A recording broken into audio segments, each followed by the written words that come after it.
सवाल कयो आहे नूर अहमद चत करमी। इहो चए त फजर नमाज जी तकबीर लगी वई, हाणे पोयां ईंदड़ जमायती सुन्नत पढ़े या नमाज में शामिल थे। बिस्मिल्लाहिर रहमानिर रहीम। जेकॾहिं तकबीर फर्ज़ जी लगी चुकी आहे त का बि नफ़ली नमाज पढ़ण मकरूह आहे। अलबत्ता फजर जी जेकॾहिं तकबीर लगी आहे त पोइ सुन्नत पहिरियां पढ़ंदो, पर शर्त इहो आहे त हुनखे एतिरो यकीन हुजे त सुन्नत पढ़ण खां पोइ मां फर्ज़ी नमाज में शामिल थी वेंदसि, पोइ चाहे अतहियात में ही शामिल थिए। पर जेकॾहिं सम्झे थो त मां सुन्नत पढ़ी त फर्ज़ नमाज निकिरी वेंदो, त इन सूरत में पहिरियां फर्ज़ पढ़ंदो ऐं सुन्नत खे छॾे ॾींदो ऐं बाद में उनखे क़ज़ा बि न कंदो।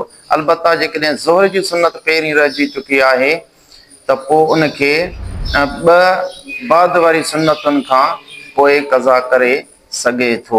जीअं फतावा हिंदिया जे अंदरि आहे त वयुकरह तनफ़ुलु इज़ा उक़ीमतिस सलातो इल्ला सुन्नतल फज्र इल्लम यख़फ़ फ़ौतल जमाअत।